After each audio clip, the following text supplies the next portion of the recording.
ऐसे लोग बना सैटरडे है ना, तो घर गए हम लोग लौट के आए हैं।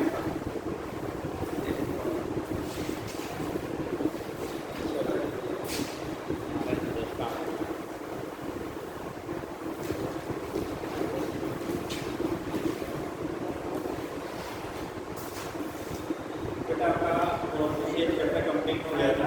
नेक्स्ट शुरू करना था इलास्टिसिटी। नेक्स्ट लिखिएगा नया चैप्टर जो आपको स्टार्ट करना था बेटा इलास्टिसिटी।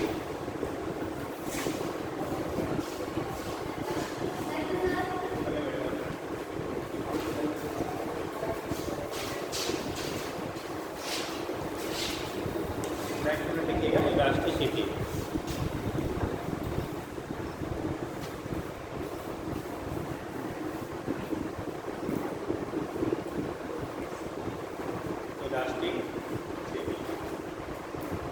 क्या होता है elasticity? What is elasticity? Elasticity क्या होती है? हिंदी में क्या कहते हैं? अत्यास्यता। ठीक, अत्यास्यता क्या होता है? इलास्टिसिटी क्या होती है बेटा? कोई लोग बताएंगे? मतलब इलास्टिसिटी बता दो। इलास्टिसिटी क्या होती है? अत्यास्यता क्या होती है?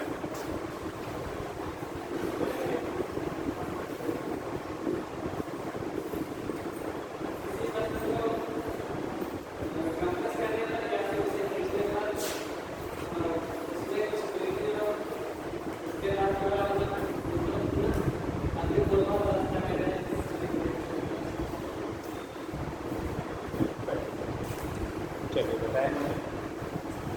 देखो होता है बेटा, जो मटेरियल होते हैं एक इलास्टिक होता है, एक प्लास्टिक होता है। तो इलास्टिसिटी आपकी होती है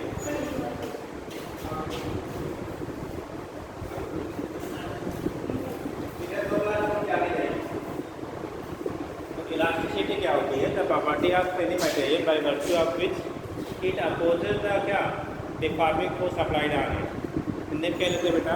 इलास्टिसिटी यानी प्रत्यास्थता किसी वस्तु का वो गुण होते हैं जिसकी वजह से ये उसमें जो डिफॉर्मेशन होता है, मतलब जो उसका सेम साइज है उसमें जो आपने चेंजेस करते हैं बाहर से बल लगा के, ठीक है, उसका क्या करता है वो अपोज करने की टेंडेंसी रखता है, यानी कि फिर से अपनी ओरिजिनल पोजीशन पे आने की टेंडेंसी रखता है। ठीक है, जैसे स्प्रिंग होता है, स्प्रिंग को आप खींचते हो, छोड़ देते हैं, फिर से अपनी पोजीशन को रिटेन कर लेता है। ठीक, आपको इलास्टिक मटेरियल होता है, रबर वगैरह हम लोग लेते हैं, प्लास्टिक लगा रहता है, आप खींचते हो तो क्या होता है? फैल जाता है, फिर से छोड़ते अपनी पोजीशन को रिटेन करता है।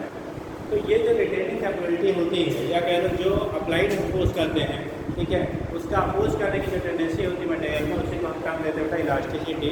हिंदी में कहते हो आप अत्यास्यता। एक प्रॉपर्टी होती है मटेरियल की, क्या होती है? प्रॉपर्टी होती है जिसकी वजह से वो अपने ओरिजिनल शेप और साइज को क्या करता है? रिटेन करता है। रिटेन का मतलब दोबारा उसको प्राप्त करता है। ठीक है, अपनी ओरिजिनल शेप और साइज को दोबारा क्या करता है? वो प्राप्त करता है, रिटेन करता है, उसी को हम काम देते हैं इलास्टिसिटी। क्या कहते हैं उसे? इलास्टिसिटी कह देते हैं। ठीक है, तो इलास्टिसिटी किसी मटेरियल की वो प्रॉपर्टी होगी जिसकी वजह से वो मटेरियल अपने ओरिजिनल शेप और साइज को फिर से दोबारा रिटेन कर लेता है जब उस पर हम कोई एक्सटर्नल फोर्स लगा कर उसके शेप और साइज में चेंजेस किए होते हैं। ठीक, तो ये चीज़ आपकी होती है, इसी बेस पर हम लोग दिखा लेते हैं इलास्टिसिटी। अब इलास्टिसिटी क्यों डेवलप होती है? इलास्टिसिटी प्रॉपर्टी किसी मटेरियल में क्यों आती है? ठीक है, तो जो इलास्टिसिटी की बेटा प्रॉपर्टी आपकी होती है, उसके जो आने का जो रीजन होता है, उसमें डेवलप होने का जो प्रॉपर्टी रीजन होता है, वो होता है उनके बीच लगने वाला इंटरमॉलिक्यूलर फोर्सेस। ठीक, जैसे जो मटेरियल है उनके बीच में इंटरमॉलिक्यूलर फोर्सेस जितना ज़्यादा होगा, तब उस केस में इंटरमॉलिक्यूलर फोर्स मतलब बेटा दो एडजेसेंट मॉलिक्यूल के बीच लगने वाला जो बल आकर्षण होता है, उसी का नाम देते हैं हम लोग इंटरमॉलिक्यूलर फोर्स कहते हैं। ठीक है, अंतराणविक बल हिंदी बोलते हैं। ठीक, तो इंटरमॉलिक्यूलर फोर्सेस की वजह से ही उसमें इलास्टिक नेचर होता है, जिसमें इंटरमॉलिक्यूलर फोर्सेस की वैल्यू जितनी ज़्यादा होगी हम बोलेंगे वो उतना ज़्यादा इलास्टिसिटी शो करेगा। लेकिन अब यहाँ पे एक चीज़ और आता है। ठीक, जो बॉडी होती है, जैसे आपने BCA में हम लोग पढ़ते हैं कि अगर हम लोग लेते हैं रबर और स्टील, रबर और क्या स्टील, इसमें कौन ज़्यादा इलास्टिक होता है? स्टील और रबर में कौन ज़्यादा इलास्टिक होती है? कोई इलास्टिक की rubber and steel, rubber steel में कौन ज़्यादा इलास्टिक होता है? स्टील। आपने ऐसा किया, आप रबर और इलास्टिक और स्टील खींचते छोड़ देते थे, बहुत ज़्यादा है ना तो इससे रबर रबर वाले हैं स्टील वाले को उठा के कभी कभी क्या हाँ? एक लोग हाथ लगा रहे हैं स्टील के टेबल। देखो दो चीज़ें होती हैं, अगर हमने पढ़ा नहीं जो हम सोच के बोलेंगे तो जो आपने आंसर दिया है वही आंसर सही है, ठीक। लेकिन जब पढ़ के देंगे तो जो इन्होंने आंसर दिया है वो बात सही है। मतलब ठीक है, बिना पढ़े आप देंगे तो कौन सा बताएंगे rubber is more elastic than steel, जब आप पढ़ के बताएंगे तो steel is more elastic than rubber. देखिए दो साल और आते हैं लगा बेटा, डरेगी तो नहीं? अरे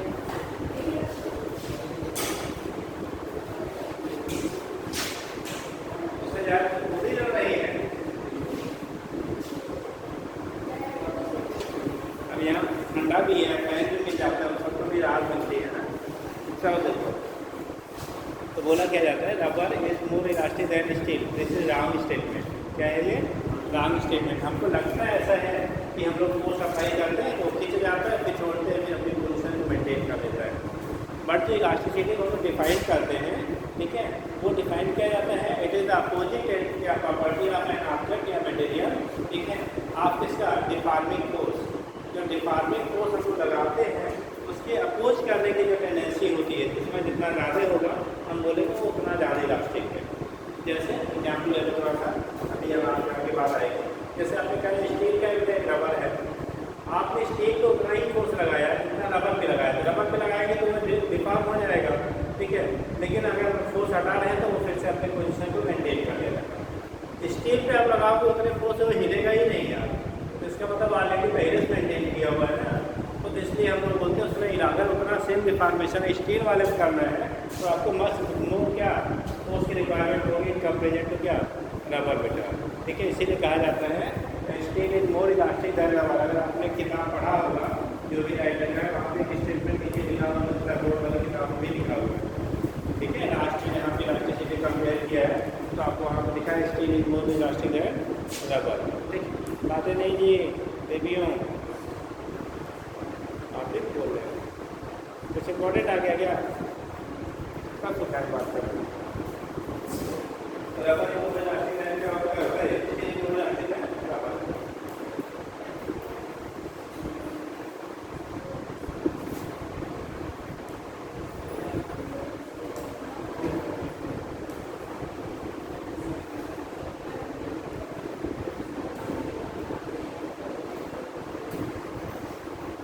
बेटा तो हम लोगों ने कहा steel is more elastic than rubber.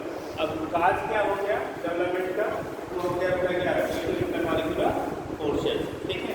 और वो चीज़ आपके जो होते हैं इंटरमॉलिक्यूलर फोर्सेस जो होते हैं बेसिकली हम लोग एटॉमिक रेंज पे लेते हैं, ठीक है। एटॉमिक साइज के रेंज में उनके बीच में फोर्स का इंटरेक्शन क्या करता है, काम करता है, ठीक। तो ये तो कंडीशन आप कहोगे इलास्टिसिटी क्या होती है, यहाँ पे इसके बेस में हम लोग डिस्कस कर लेते हैं, ठीक।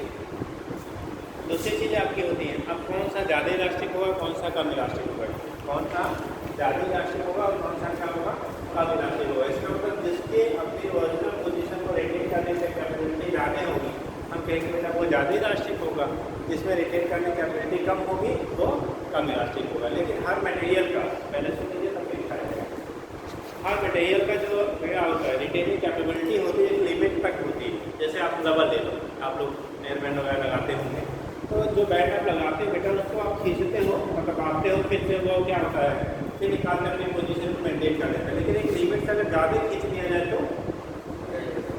तो परमानेंट उसमें डिफॉर्मेशन डेवलप हो जाता है, यानी फैल जाता है। जैसे बार बार यूज़ करते करते भी आपका क्या होता है वो खराब हो जाता है। जैसे हम लोग ठंडक में स्वेटर वगैरह पहनते हैं तो जब स्वेटर पहनते हैं नया लाते हैं तो एकदम फिट रहता है, ठीक। और धीरे धीरे तो जब 2-4-6 बार धुलाता है तो धीरे धीरे क्या होता है वो लूज होना शुरू हो जाता है, ठीक। तो उस केस में जो भी आपके इलास्टिक मटेरियल है, ठीक, एक तो आपका उसके यूज़ करने की वजह से धीरे धीरे इलास्टिसिटी आपकी क्या होती है कम होती है। आप लोग बायो के स्टूडेंट हैं, ठीक है, नीट वाले हो ना, तो उस कंडीशन में आपको पढ़ाई जाती है क्या सीलियरी मसल्स, सुने हैं कि नहीं?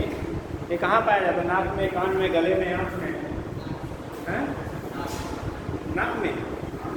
अच्छा, सीलियरी मसल्स कहाँ पाई जाती हैं? आई, नोज, हेड, नेक, पाई जाती है? हाँ, आँख में पाई जाती है, आँख में नहीं है। ठीक, तो आई में जो होता है आगे आएगा बेटा, आगे की जगह है, एक तो छोटी है, ऊपर से पीछे बैठ जाता है, बोर्ड दिखेगी ना। तो उसके इसमें क्या होता है कि जो हमारा क्या होता है, सीनरी मसल्स होते हैं बेटा, सीनरी मसल्स क्या होता है, वो इलास्टिक नेचर का होता है। उसी इलास्टिसिटी की वजह से आपकी आई का जो फोकल लेंथ होता है, जैसे आप पास का देखते हो तो फोकल क्या एडजस्ट करके कहाँ पे, पास वाले आपने दिखा था, दूर देखते हैं तो दूर वाला दिखने लगता है। उसी को एकोमोडेशन पावर आप क्या कह लेते हैं, हम लोग आई कह लेते हैं बेटा। उसके लिए पासवर्ड कौन होता है, सीनरी मसल। और जब धीरे धीरे आप बुढ़े हो जाएंगे तब आपका इलास्टिसिटी क्या होती है, कम हो जाती है। इसीलिए बुढ़े लोगों को तुरंत दूर की चीज़ें या तुरंत पास की चीज़ें वो एडजस्ट नहीं कर पाते। ठीक है, इसीलिए आप क्या, अगर पास देख रहे हैं, दूर देखना, तो आपको ऐसे कहते हैं ना, आँख फाड़ फाड़ के देख रहे हैं, तो आप फाड़ के नहीं देखते, उनको दिखता नहीं, इसलिए वो प्रेशर लगाते हैं जिससे क्या दूर की चीज़ें दिख जाए। ठीक, जैसे कभी कभी होता है ना, ओल्ड एज में जब होते हैं तो लोग, या वो किसी के साथ हो सकता है, ऐसा जरूरी नहीं, बट कॉमनली ओल्ड एज में होता है कि इलास्टिसिटी आपकी डिक्रीज कर जाती है मसल्स की। अब उस केस में जो आपका फोकल लेंथ का एडजस्टमेंट है, जैसे अभी हम देख रहे हैं, आपको देखे तुरंत दिख गया, हमने बाहर देखा बहुत दूर तक तुरंत दिखेगा, क्योंकि अभी हमारी क्या इलास्टिसिटी परफेक्ट है, तो उस कंडीशन में तुरंत फोकल लेंथ को एडजस्ट कर लेता है, जिससे इमेज आपका रेटिना पे बन जाता है। बट अगर इलास्टिसिटी लूज हो जाएगी, डिक्रीज कर जाएगी, तब उस केस में जिस ऑब्जेक्ट को एक बार हम देख रहे होंगे, अगर उसको हम दूसरे ऑब्जेक्ट को देखना चाहेंगे डिफरेंट डिस्टेंस पे, तब हमें फोकल लेंथ को एडजस्ट करने में टाइम लगता है। और अगर इलास्टिसिटी कंप्लीमेंट्री क्या हुआ, लूज कर दिया, तो उस केस में वो फिर एडजस्ट ही नहीं होता है। तब उस केस में ओल्ड एज में आपने देखा होगा, जो लोग चश्मे पहनते हैं, सभी आप लोगों ने जो चश्मे पहन रखे हैं, ये केवल सिंगल या तो कॉन्वेक्स लेंस लगा होगा या तो कार्नियल लगा होगा, अब डिपेंड करेगा कौन सा डिफेक्ट आप में आई है। ठीक है, लेकिन जब बूढ़े हो जाते हैं तो बाई फोकल लेंथ वाला चश्मा लगता है, आधा कॉन्वेक्स और आधा वाला कॉनकेव। अब आप में होगा या तो नज़दीक वाला दिखता होगा या तो दूर वाला दिखता होगा। ठीक है, एक दिखता होगा, एक में थोड़ी प्रॉब्लम होगी, इसलिए आपको चश्मे लगाए गए। कौन सा लगा भैया आपको, नियर साइटेडनेस या फार साइटेडनेस? अच्छा, लेंस वाला नहीं है, तब कौन कुछ पावर जरूर होगा। अगर दर्द का है तो पावर, बिना पावर के देखोगे नहीं, बहुत कम होगा, लेकिन कुछ ना कुछ होगा। आपका बेटा नियर साइटेडनेस, अच्छा नियर साइटेडनेस में तो क्वेश्चन ही बता दे बेटा। ठीक है, नजदीक की चीज़ें दिखती है या दूर वाली दिखती है? नियर साइटेडनेस में आपको क्लियरली निकट वाली चीज़ें दिखती है, नजदीक वाली की दूर वाली? दूर वाली क्लियर दिखती है।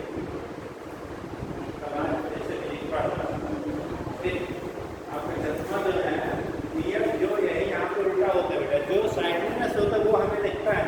जैसे अगर नियर साइटेडनेस है, निकट दृष्टि दोष, तो नजदीक वाला दिखता है, दूर वाला नहीं दिखेगा। और फार साइटेडनेस होगा तो फार वाला दिखेगा, नियर वाला नहीं दिखता है। यहाँ उल्टा होता है।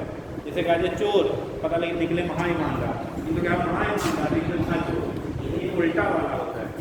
ठीक है, तो उस केस में क्या होता है यहाँ पे, ठीक है, वो बात किसका है, इलास्टिसिटी का ही। तो हमारे लाइफ में बहुत सारी चीज़ें ऐसी आती हैं तो इलास्टिसिटी पे बेस है। जैसे आप आयरन है, ठीक है, आप लोहा खरीदने जाते हो मार्केट में, लोहे यानी सरिया जो आता है, जिससे आप घर में डालते हैं बीम वगैरह में, तो कई रेंज में आते हैं, कुछ होते हैं सस्ते होते हैं, कुछ होते हैं महंगे होते हैं। ठीक है, तो उस केस में कौन वाला ज़्यादा अच्छा होता है, जो हार्ड वाला होता है कि सॉफ्ट वाला? सॉफ्ट वाला होता है।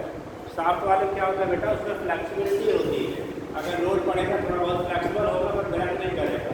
और हार्ड वाला होगा जब तक है तब तक तो रुका है, अगर उससे ओवर लोड हुआ तो क्या करेगा, टूट जाएगा।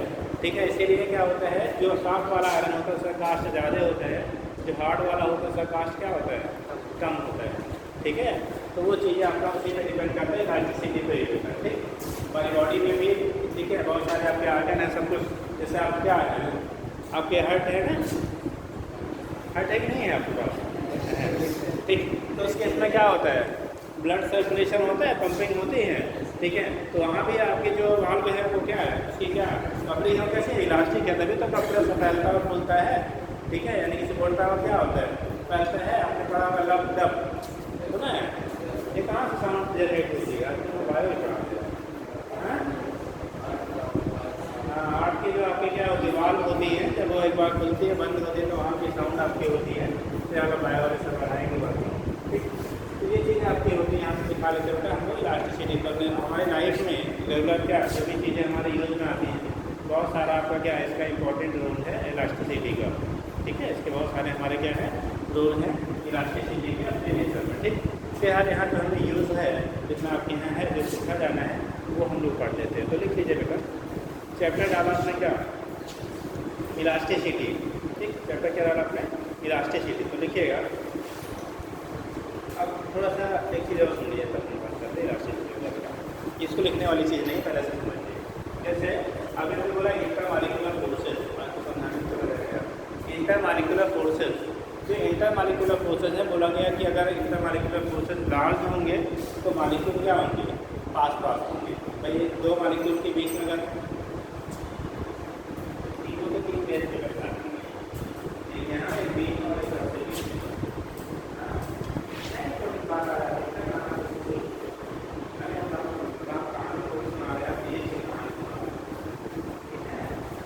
कहानी भी अगर बीच में छोड़ के देखोगे तो नहीं समझ में आएगा, यहाँ फिजिक्स की कहानी है यार। ठीक, चलो देखो। तो बोला क्या जा रहा था हम लोगों ने, इलास्टिसिटी, इंटरमॉलिक्यूलर फोर्सेज। अगर इंटरमॉलिक्यूलर फोर्सेज मतलब दो मॉलिक्यूल के बीच में अट्रैक्शन फोर्स की वैल्यू अगर ज़्यादा होगी बेटा, तो मॉलिक्यूल पास पास होगी।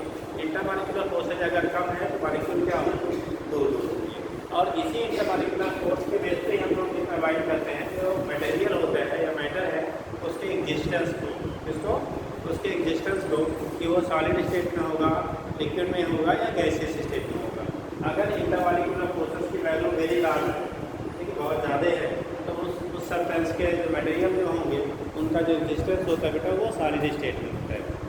अर्थात सॉलिड स्टेट में अगर मटेरियल एग्जिस्ट कर रहा है तो उस केस में आपका इंटरमॉलिक्यूलर फोर्सेस की वैल्यू सबसे ज़्यादा होगी। और अगर गैसियस स्टेट में आपका एग्जिस्ट कर रहा है तो वहाँ पर इंटरमॉलिक्यूलर फोर्सेस की वैल्यू सबसे कम होगी। ठीक, और अगर लिक्विड में है तो वहाँ पे इंटरमॉलिक्यूलर फोर्सेस की वैल्यू सॉलिड से कम और गैस से क्या होती है, ज़्यादा होती है। तो इसके बेस पे भी हम लोग पेज को डिफाइन कर देते हैं। ठीक है, मतलब कोई भी मैटर है, कोई मटेरियल है, वो किस पेज में एग्जिस्ट करेगा, सॉलिड में, लिक्विड में या गैस में, वो डिपेंड करता है इंटरमॉलिक्यूलर किस पे, फोर्सेस पे। अगर इंटरमॉलिक्यूलर फोर्स की वैल्यू आपकी हाई है तो आप बोलोगे किसमें, सॉलिड फेज में। अगर इंटरमॉलिक्यूलर फोर्सेस की वैल्यू वेरी स्मॉल है तो भी आइडियल गैसेस के लिए जीरो माना जाता है। जब हम लोग आइडियल गैस आपने थोड़ा पढ़ा होगा, आइडियल गैस को जब हम बात करते हैं तो इंटरमॉलिक्यूलर फोर्स की वैल्यू जो होती है उसको हम लोग जीरो मान से कंसीडर करते हैं। ठीक, और लिक्विड के केस में जब देखा तो वहाँ पे सॉलिड और गैस के दोनों के बीच में लाई करता है, सॉलिड और उसके बीच में, गैस के बीच में लाई करता है किसमें, लिक्विड्स में। ठीक, ये केसेज आपके होते हैं, इसके बेस में हम लोग दिखा देते हैं कैसे होगा। ठीक, कौन से फेज में एग्जिस्ट करेगा, तो ये चीज़ें हमारे यहाँ से रिप्रेजेंट हो जाती है बेटा। ठीक है, और दूसरी चीज़ें होती है जो इनके बीच इंटरमॉलिक्यूलर फोर्सेज हमारा लगता है, वो जो पार्टिकल के बीच का सेपरेशन होता है। जब हम लोग अट्रैक्शन फोर्स की बात करते हैं तो वो 10 टू पावर क्या 1/r की पावर 7 के इन्वर्सली प्रोपोर्शनल होता है। 1/r क्या r की पावर 7 के, यानी कि इंट्रैक्शन फोर्स जो रखते हैं जो मॉलिक्यूल के बीच में 1/, क्या है, इंट्रैक्शन फोर्स, ये प्रोपोर्शनल होता है 1/r की पावर 7, और रिपल्सिव फोर्स जो होता है 1/r की पावर 9 के इन्वर्सली प्रोपोर्शनल होता है। मतलब r की वैल्यू अगर थोड़ा सा बढ़ाओगे तो अट्रैक्शन फोर्स की वैल्यू बहुत घट जाती है। ठीक, तो उस कंडीशन में इंट्रैक्शन फोर्स की वैल्यू जो होती है, आर की वैल्यू में थोड़ा सा भी चेंज आप करते हैं तो इंट्रैक्शन फोर्स की वैल्यू में लार्ज चेंज हो जाती है। और इसीलिए कहा जाता है कि आपको जो इंटरमॉलिक्यूलर फोर्सेज लगते हैं वो एटॉमिक रेंज तक ही वैलिड होते हैं। एटॉमिक रेंज मतलब एटम की रेडियस कितनी होती है बेटा, किसी को पता है, परमाणु रेडियस कितना होता है, एटॉमिक रेडियस, उसका बेसिक नॉलेज है। Atomic radius, radius of atom, जब फुर्सत में रहा करना किताब का वैसे पंचा कराया तो मोबाइल पर रखते हो गए।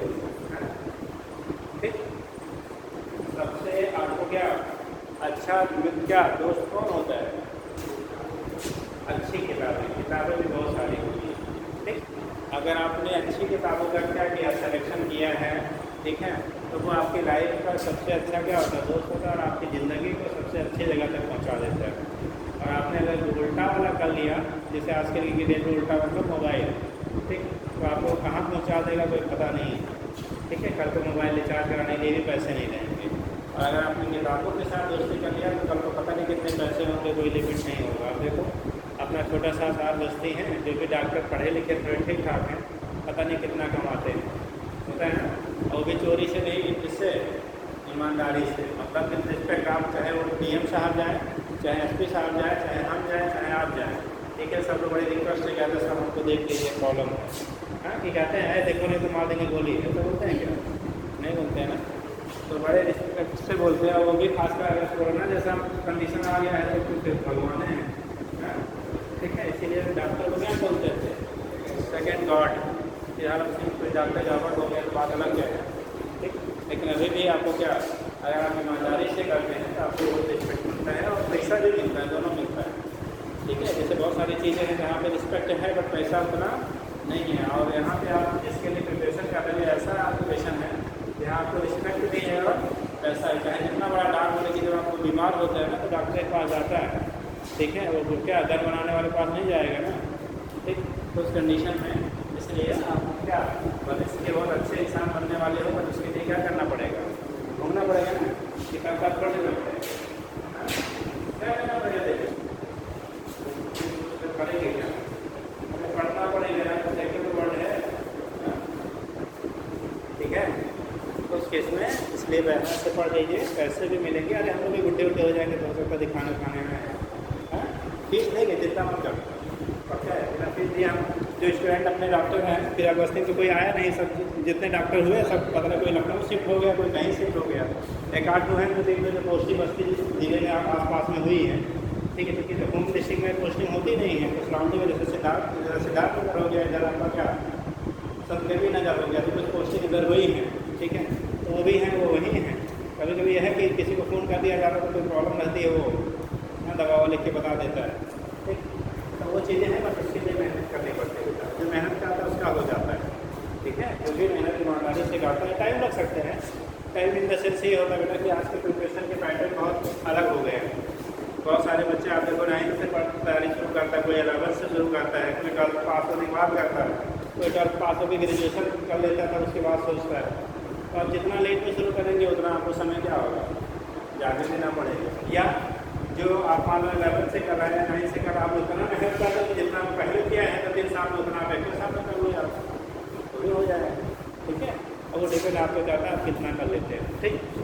चलिए फिर आपको सब लिखा दे हो गए। राष्ट्रीय सिटी दोनों से क्या होता है, तो मतलब राष्ट्रीय सिटी जो आपकी हो गई, ये प्रॉपर्टी होगी किसी मटेरियल की जिसकी वजह से वो अपने किसी बॉडी के शेप और साइज में जो डिफॉर्मेशन होता है उसका क्या करता है, अपोज करता है। तो चैप्टर को लिखिएगा हेडिंग, चैप्टर नाम है राष्ट्रीय सिटी, इसी में डायरेक्ट ऐसे लिख लीजिए, elasticity is the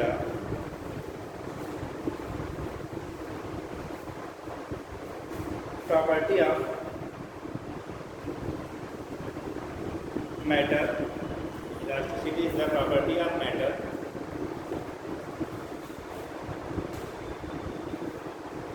by virtue of which, by virtue, virtue, by virtue of which a body, by virtue of which a body tends, T-E-N-D-S, tends, by virtue of which a body tends to regain, by virtue of which a body tends to regain its original shape and size, tends to regain its original shape and size, tends to regain its original shape and size after the removal of its original shape and size, after the removal of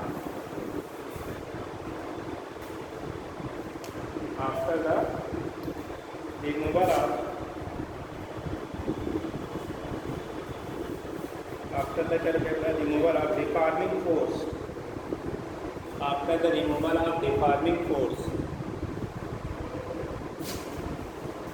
is called elasticity. After the removal of deforming force is called elasticity. नहीं लिख रहा है बेटा, क्या छूटा है, छूट गया है, प्रोसेस से लिख लो। आपका रिमूवल आप क्या लिखे बेटा, deforming force is called elasticity, ठीक। इसी को टर्म हम लोग देते हैं बेटा इलास्टिसिटी।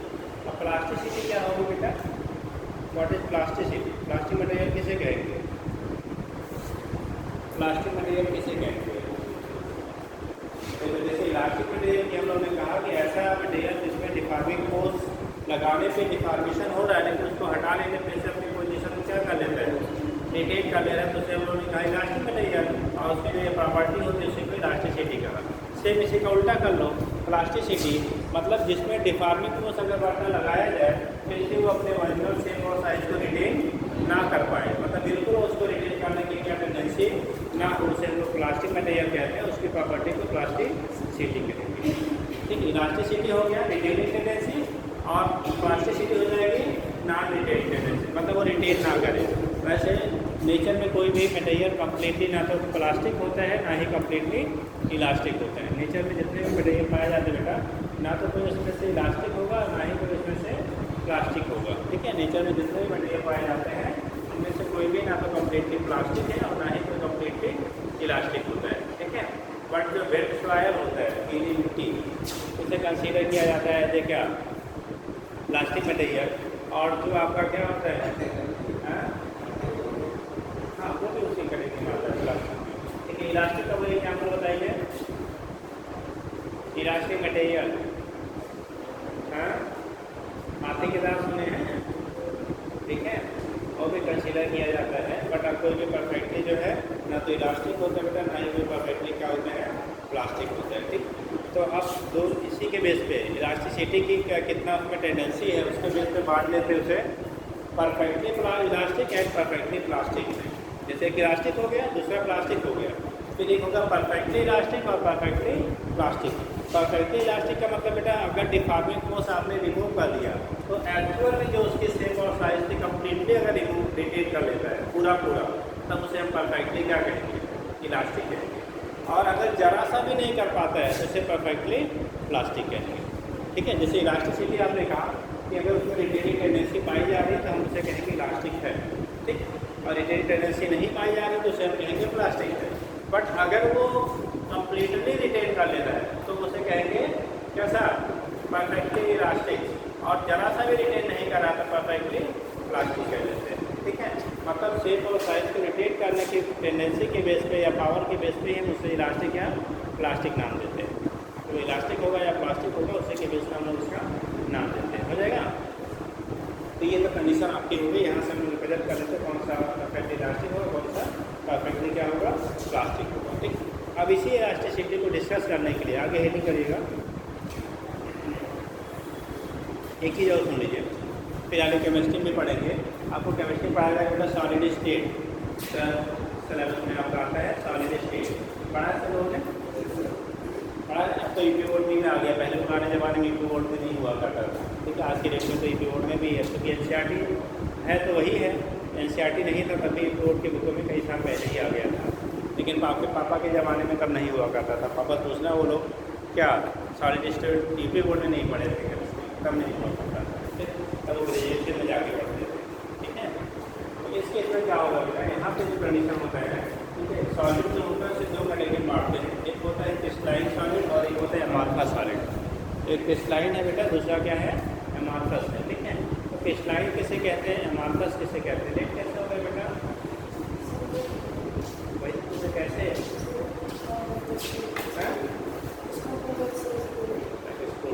चलिए।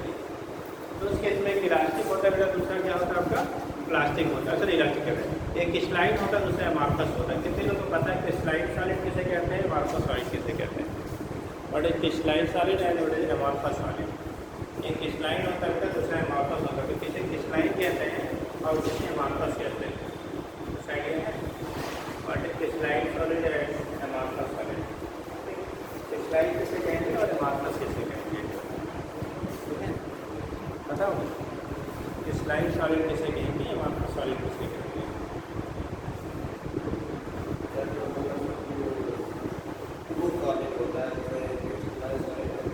उसी का दूसरा नाम बता दें, क्रिस्टलाइन का दूसरा नाम तो सॉलिड। बहुत क्या प्रॉपर्टी होगी क्रिस्टलाइन सॉलिड की, एटम का एलिमेंट होता है वो एक मैटर में होता है।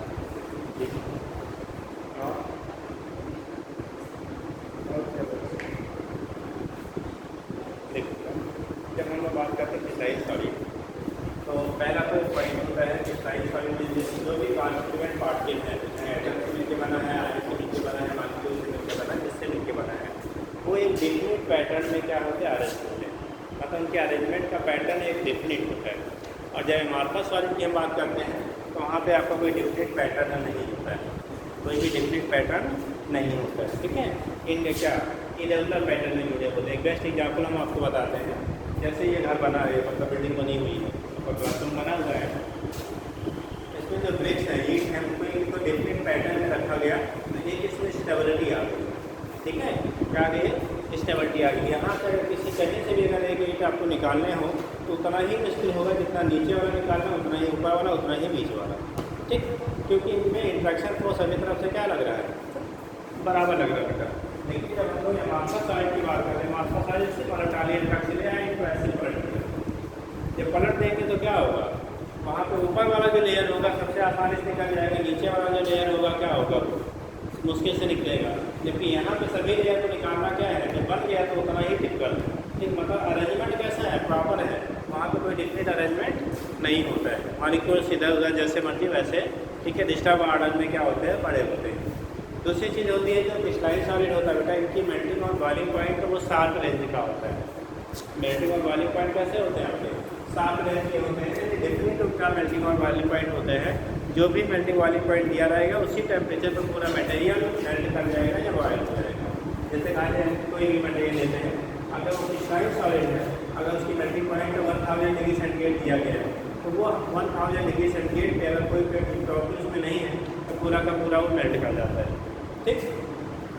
लेकिन अगर अमॉर्फस सॉलिड दिया गया है, उसका मेल्टिंग पॉइंट 500 डिग्री सेंटीग्रेड दिया है, तो पता लगा 450 से ही मेल्टिंग शुरू हो गई और 560 तक क्या हो रहा है, मेल्ट हो रहा है। मतलब वहाँ पे लॉन्ग रेंज ऑफ क्या होता है, वेरिएशन पाया जाता है, निश्चित नहीं रहता है। जैसे हमने कहा यहाँ से अगर किसी एक को निकालना है दीवार से, आपको फोर्स उतना ही लगाना पड़ेगा, चाहे नीचे वाला निकालो, चाहे बीच वाला निकालो या ऊपर वाला निकालो। बट अमॉर्फस वाला है, जैसे हमने कहा ईंट को ऐसे ही अगर गिरा दिया गया है तो ऊपर वाला निकालने से तो सबसे आसानी से निकल जाएगा, जबकि सबसे नीचे वाला जो निकालना होगा वो सबसे मुश्किल होगा। इसका मतलब वहाँ पे वेरिएबल फोर्सेज लगाने पड़ेंगे ना, जबकि यहाँ पे सभी के लिए फोर्सेज कैसे हैं, सिमिलर हैं। तो इसीलिए वहाँ पे मेल्टिंग और बॉइलिंग पॉइंट जो होता है वो लार्ज रेंज में होता है। लार्ज रेंज मतलब पता लगा बेटा जितना लिखा है उससे पहले ही मेल्ट करना शुरू हो गया, उसके बाद तक होता जा रहा है, एक पर्टिकुलर टेम्परेचर पे नहीं होगा, ठीक। दूसरी चीज़ होगा जो क्रिस्टलाइन सॉलिड होते हैं, इसकी जनरली डेंसिटी क्या होती है, हाई होती है। जो अमॉर्फस सॉलिड होगा रिलेटिवली डेंसिटी क्या होती है आपकी, कम होती है, ठीक है। रिलेटिव डेंसिटी क्या होती है आपकी, कम होगी, ठीक है। तो ये चीज़ें आपकी बेसिक डिफरेंस हो जाता है क्रिस्टलाइन और किसमें, अमॉर्फस सॉलिड में, क्या दोनों में अंतर, ठीक। अब कंडीशन आपका हो रहा है जो क्रिस्टलाइन और अमॉर्फस की है, तो जब हम लोग ब्रेकिंग, जैसे आप सॉलिड स्टेट पढ़ेंगे तो वहाँ बताया जाएगा NaCl वगैरह का स्ट्रक्चर, ठीक। तो आपने नमक के कितने टुकड़े वाला नमक देखा है कितने लोगों को, अभी तो पाउडर फॉर्म में आपको आता है पैकेट में, क्योंकि पहले के ज़माने में क्या टुकड़े वाला आता था, अभी भी आता है शायद मालूम नहीं इसका होगा। तो टुकड़े वाला नमक जो होता है, टुकड़े वाले नमक को बेटा अगर आप ऐसे तोड़िए, ठीक है, तो हमेशा उस पर देखो साफ एडजस्ट बनते हैं, एकदम चिकना चिकना बनता है, ठीक है। जैसा भी रहेगा जो भी उसका एक यूनिट से होगा एकदम चिकना रहेगा, उसके बाद फिर वहाँ से कट जाएगा, ऐसा सराउंडिंग सर्कुलर नहीं बनेगा। ऐसा नहीं होगा कि स्फेरिकल शेप में टूटेगा, जब भी टूटेगा कैसा होगा, एकदम टेढ़ा मेढ़ा, जहाँ पे रहेगा एकदम आप ऐसे टच करो ना एकदम स्मूथ लगता है। जितना भी है थोड़ा ही पार्ट में स्मूथ है, लेकिन स्मूथनेस वहाँ पे आपको पाई जाती है, साफ कटिंग आपकी होती है, ठीक है, एकदम साफ होता है। जबकि आपका जब अमॉर्फस होगा तो ये जैसे आप केक काटते हो ना, इस टाइप का आपका क्या होता है कटिंग होगी, ठीक है। तो वो चीज़ें आपकी होती है, तो बेसिक आपका डिफरेंसेज आपका हो जाता है अमॉर्फस और इसमें क्रिस्टलाइन सॉलिड में क्या होती है, यहाँ से हम लोग रिप्रेजेंट कर लेते हैं, हो जाएगा। अब नेक्स्ट सब हेडिंग कर लीजिए बेटा, ये तो कहानी समझाने वाली है, बाकी आप सॉलिड स्टेट जब पढ़ेंगे तो वहाँ पे आपको बताया जाएगा। जब आप सॉलिड स्टेट पढ़ेंगे केमिस्ट्री में तो वहाँ पे आपको डिटेल में समझाया जाता है, ठीक। रीजन हमने ऑलरेडी बता दिया, इलास्टिसिटी क्या रीजन होता है, इंटरमॉलिक्यूलर क्या होते हैं, फोर्सेज होते हैं, जिसकी वजह से आपका क्या इलास्टिसिटी शो करता है, लिखा है कि point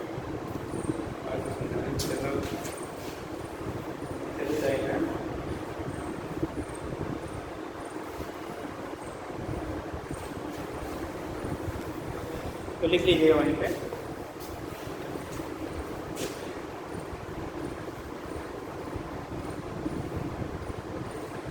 elasticity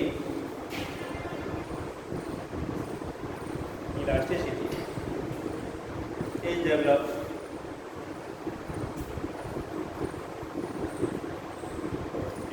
Elasticity is developed in a material. Elasticity is developed in a material due to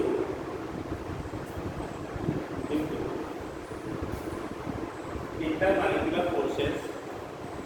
Due to intermolecular forces acting between the intermolecular forces acting between the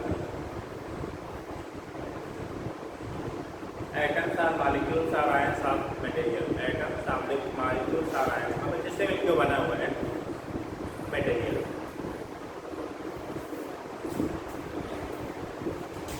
ये चीज़ें होती हैं वो इंटरमॉलिक्यूलर फोर्सेस जो लगते हैं उसकी वजह से वहाँ पे क्या होता है इलास्टिसिटी का बेसिकली हमारा डेवलपमेंट हो गया. अब एक टर्म आता है बेटा इलास्टिक लिमिट. सुन लीजिए इलास्टिक लिमिट. जैसे हमने बोला कि अगर किसी इलास्टिक मटेरियल को आप स्ट्रेस करते हो, अगर डिफॉर्मिंग फोर्स एक लिमिटिंग वैल्यू से ज़्यादा अगर आप लगा देंगे तो उसमें परमानेंट डिफॉर्मेशन डेवलप हो जाता है. अगर कोई इलास्टिक मटेरियल है उसमें जो डिफॉर्मिंग फोर्स है अगर एक लिमिटिंग वैल्यू से क्या करेंगे आप ज़्यादा अगर अप्लाई कर देंगे उस केस में उस मटेरियल में परमानेंट क्या होता है डिफॉर्मेशन हो जाता है. तो जिस वैल्यू तक वो अपनी ओरिजिनल शेप और साइज को रिटेन कर लेता है, जिस मैक्सिमम वैल्यू तक वो ओरिजिनल शेप और साइज को क्या कर लेता है रिटेन कर लेता है, वो उसकी इलास्टिक लिमिट कहलाती है. अगर उससे ज़्यादा अपने फोर्स लगा देंगे तो उसमें क्या होगा परमानेंट डिफॉर्मेशन डेवलप हो जाता है. जैसे कहते हैं ना लिमिट को क्रॉस ना करें. जैसे मतलब अपने लोगों के पीछे बहस हो जाती है तो क्या बोलते हैं अब ये लिमिट को क्रॉस ना करिए नहीं तो बात बिगड़ जाएगी. ठीक है जनरल टर्म में यूज़ करते हैं लिमिट मतलब भैया इससे ज़्यादा हम सह नहीं सकते, इससे ज़्यादा बोलोगे तो फिर ठीक. तो वैसे ही मटेरियल की भी प्रॉपर्टी होती है क्या उसकी लिमिट होती है जहाँ तक वो क्या करेगा ठीक है फिर से अपनी ओरिजिनल शेप और साइज को रिटेन कर पाता है. अगर उससे ज़्यादा आपने डिफॉर्मिंग फोर्स लगा दिया, डिफॉर्मिंग फोर्स मतलब होता है विरूपक बल हिंदी कहते हैं बेटा. विरूपक बल मतलब जो उसके शेप और साइज में क्या करता है चेंज करता है परिवर्तन करता है, उसी को कहा जाता है डिफॉर्मिंग फोर्स यानी विरूपक बल. ठीक. तो उस केस में अगर डिफॉर्मिंग फोर्स की वैल्यू की लिमिट से अगर आपने ज़्यादा अप्लाई कर दिया तो उस केस में उसमें परमानेंट क्या हो जाएगा डिफॉर्मेशन. तो बोला जाता है the maximum value up to which any substance retain its original shape and size after removal of the deforming force are called elastic limit. ठीक है उसी को क्या कहेंगे हम लोग इलास्टिक लिमिट कहेंगे. अगर उससे ज़्यादा अप्लाई कर दिया तो क्या होगा उसमें परमानेंट क्या हो जाएगा डिफॉर्मेशन हो जाता है. परमानेंट उसमें चेंजेज आ जाती हैं. याद आएगा तो जा रहा दिमाग में कि बस हाँ थोड़ा सा पढ़ भी दिया करिए भैया लोग. हाँ चलिए ठीक. तो सिर्फ हम लोग क्या कहेंगे बेटा इलास्टिक का लिमिट ऑफ इलास्टिसिटी. तो रीडिंग करिएगा तेरे लिखो बेटा elastic limit.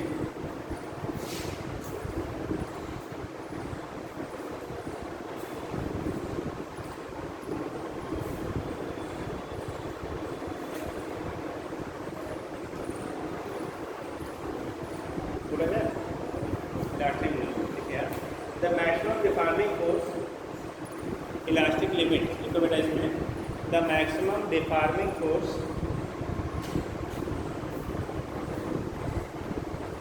Up to which the maximum deforming force up to which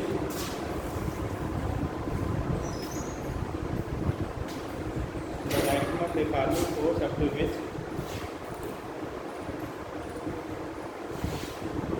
ये body up to which a body retain its property of elasticity up to which a body retain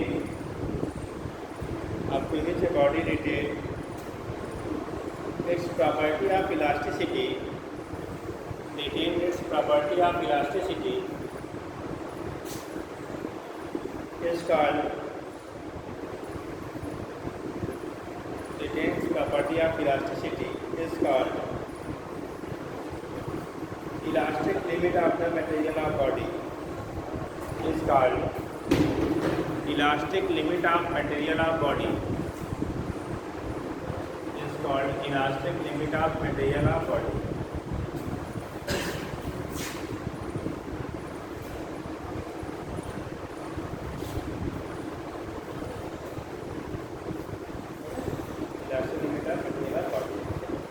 आगे देखिएगा और आगे नोट कर लो बेटा.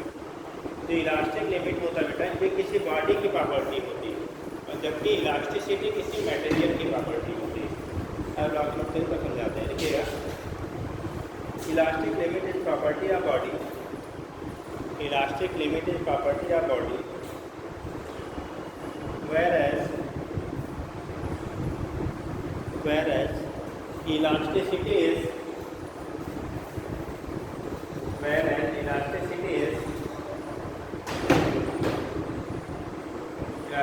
is property of material of body. Elasticity is property of material of body, whereas elasticity is property of material of body. Elasticity is property of material of body. Elasticity जो होती है ये बॉडी के material की property है, जबकि elastic limit उस body की प्रॉपर्टी होती है। इसका मतलब क्या हुआ, कोई बताएगा? ये जो अभी स्टेटमेंट लिखा आपने, इसका मतलब क्या हुआ? हमने कहा elastic limit is the property of body, elastic limit किसी बॉडी की प्रॉपर्टी होती है, जबकि इलास्टिसिटी उस बॉडी के मटेरियल की प्रॉपर्टी, इलास्टिसिटी उस बॉडी के मटेरियल की प्रॉपर्टी होती है। ठीक, इलास्टिसिटी क्या हो गया? उस बॉडी के मटेरियल की क्या होती है? प्रॉपर्टी होती है। ठीक, लेकिन दोनों में क्या डिफरेंसेस क्या होगी? दोनों में डिफरेंसेस क्या होगी? दोनों सेम चीज़ें हैं या डिफरेंट डिफरेंट हैं? दोनों ये सेम है या डिफरेंट हैं? दोनों ये सेम फैक्टर्स हैं या डिफरेंट?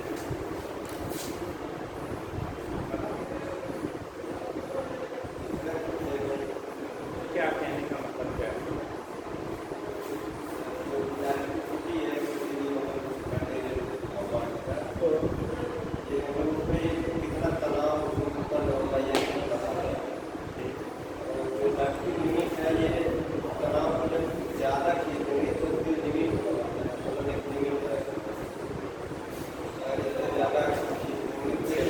जो इलास्टिक लिमिट होता है बॉडी का, जो हमारा क्या है इलास्टिक लिमिट है, वो बॉडी की प्रॉपर्टी है, जबकि इलास्टिसिटी किसका है बेटा?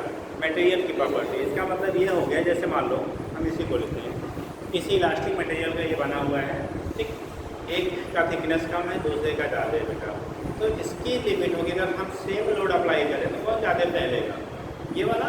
इसका मतलब यहाँ पे अगर आप फोर्स अप्लाई कर रहे हो, उस पर अगर आप फोर्स अप्लाई कर रहे हैं, अगर इसका पैरामीटर कम है तो यहाँ पे इलांगेशन क्या होगा? ज़्यादा होगा, यानी कि इसकी लिमिट क्या होगी? जल्दी आपकी एंड तक पहुँच जाएगी। जैसे स्प्रिंग होता है ना, आप पेन में लगा होता है स्प्रिंग, एक छोटा सा बच्चा भी खींच लेगा। ठीक, आपकी गाड़ी के साइकिल में लगी होती है स्प्रिंग, ठीक है, वो क्या बच्चे से खींचेगा? आपको भी मेहनत करना पड़ेगा। और एक होता ट्रेनों में भी स्प्रिंग लगा होता है, इस पर सपोर्टेड होता है, आप क्या 2-4 आप जैसे हो तो भी नहीं मिलेगा। ठीक, जबकि मान लो तीनों चीज़ें हमारी सेम मटेरियल की बनी हुई, तो सेम मटेरियल की है तो इलास्टिसिटी तो सबके बराबर थी ना, लेकिन लिमिट ऑफ इलास्टिसिटी क्या हो गई? बदल गई। वो बॉडी पे डिपेंड करती, बॉडी कैसा बनाया गया है, उसका सेम साइज कैसा है, उस पर डिपेंड करता है क्या? कौन सा? Elastic limit. लिमिट की वैल्यू जो होगी वो सेम साइज पे क्या करेगी? डिपेंड करेगी। और जो इलास्टिसिटी है वो उस मटेरियल पर डिपेंड करती है। ठीक है, समझ लेते हो ना कि मटेरियल जैसे हमने कहा, एक स्प्रिंग पेन वाला है, एक स्प्रिंग आपके गाड़ी के साकर का है, एक स्प्रिंग आपके ट्रेन का बफर का है।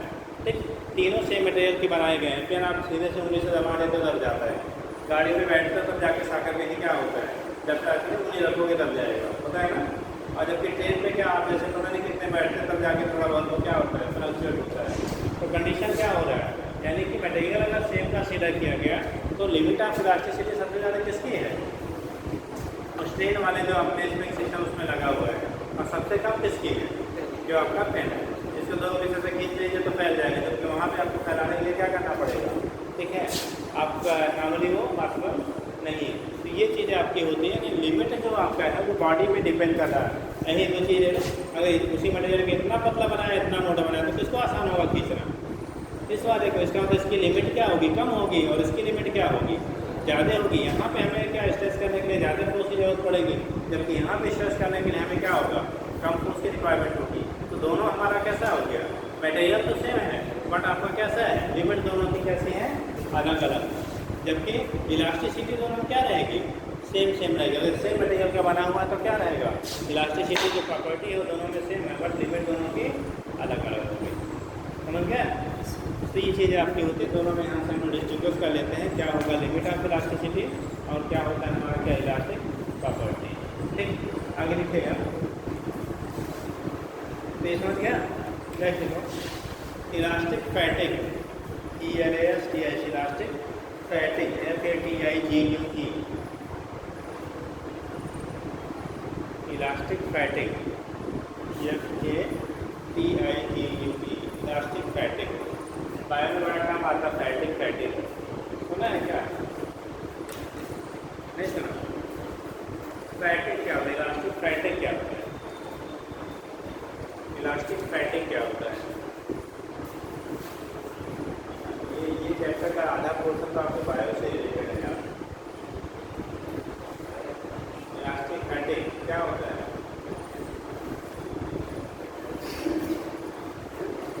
कितने लोगों ने लॉन्ग रेस कभी जो दौड़ा है? लॉन्ग रेस स्कूल में घुमा करता था ना, तो लोग कहते हैं लंबी दौड़, किसी ने दौड़ा? हाँ? किसी ने लॉन्ग रेस में पार्टिसिपेट किया? हम लोग मोबाइल के लॉन्ग रेस में पार्टिसिपेट करते हैं। कितने लोग लॉन्ग रेस में पार्टिसिपेट किए? ये समझ क्या बात है जी? ठीक, अगर आपने किया तो अच्छी बात है। ठीक है, पहले के जो गेम हुआ करते तो हमारे फिजिकल फिटनेस के लिए होते थे प्लस मेंटल फिटनेस के लिए होते थे। आजकल जो गेम होते हैं जस्ट दोनों के लिए क्या है, उल्टा है। ठीक है, ना तो फिजिकली फिटनेस आपके लिए प्रोवाइड करते हैं ना ही मेंटल भी रिटार्डेशन डेवलप करते हैं और फिजिकल तो करते हैं।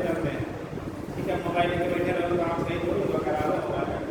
ठीक, तो उस केस में क्या होगा, यहाँ पे हम लोग बात कर रहे हैं इसके लिए।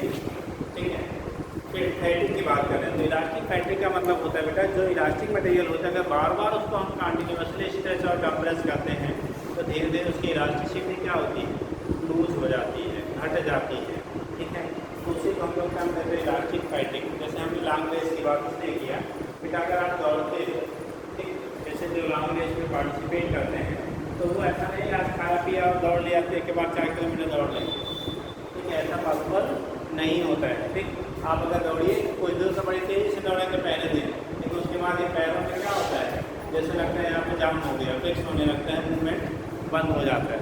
तो वो फैटिग का ही कारण होता है। जो यहाँ पे मसल्स आपकी हैं वो क्या होती हैं, ठीक है, वहाँ पे इलास्टिक क्या हो जाता है, फैटिग हो जाता है, मतलब इलास्टिसिटी वहाँ पे क्या होने लगती है, लूज करने लगती है, इसलिए यहाँ पे पेन आपको डेवलप होने लगता है और धीरे धीरे कुछ दौड़ने के बाद आप रुक जाते हैं। ठीक है, आपकी स्पीड क्या होती है, स्लो हो जाती है। अगर आपको रेगुलरली लॉन्ग डिस्टेंस में दौड़ना है कभी एक दिन में पॉसिबल नहीं है। शॉर्ट डिस्टेंस दौड़ना तो पॉसिबल है, जैसे शॉर्ट डिस्टेंस अगर यहाँ से यहीं तक कूद के दौड़ना है तो यार उसमें अपना तो दौड़ ही लेंगे यार, उसमें जल्दी फैटिग नहीं होगा। ठीक, तो कंडीशन है, लेकिन अगर आपको लॉन्ग डिस्टेंस दौड़ना है तो उस कंडीशन में आपको क्या करना पड़ेगा, रेगुलर प्रैक्टिस करना पड़ता है।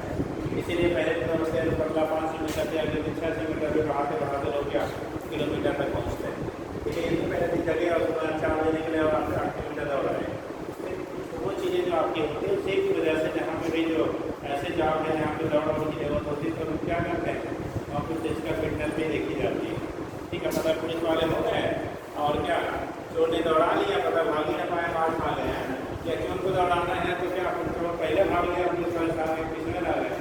उसके लिए क्या उनको फिजिकल फिटनेस की रिक्वायरमेंट होती है, इसलिए अकाउंट में लंबे नाम का रेस वगैरह होती है। ठीक है, तो वो फैटिग कहलाता है, मतलब इलास्टिक की प्रॉपर्टी होती है वो क्या कर जाती है, चीज़ हो जाती है। ठीक है, बार बार आपको क्या रिपीटिशन करने से।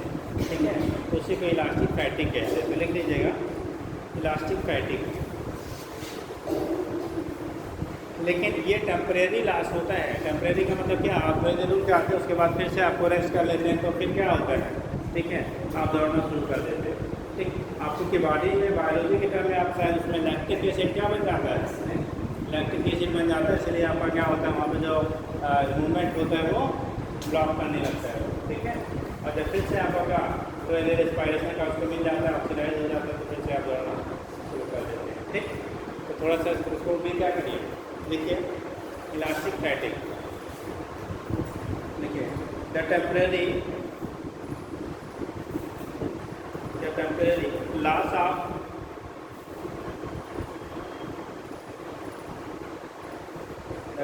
Loss of elastic properties temporary loss of elastic property because of the action of because of the action of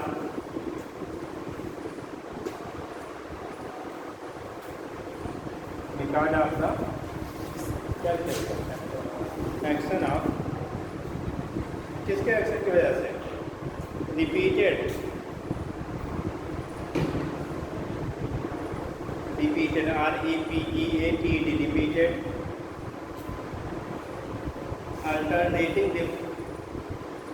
repeated alternating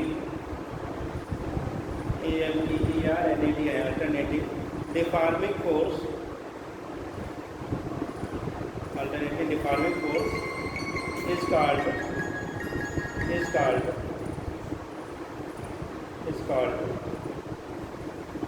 elastic fatigue. Is called elastic fatigue. Is called elastic fatigue.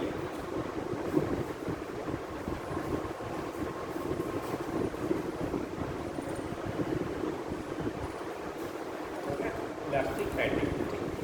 लिखिए due to elastic fatigue. Due to elastic fatigue. पहला लिख लेना bridges BRIDGES bridges।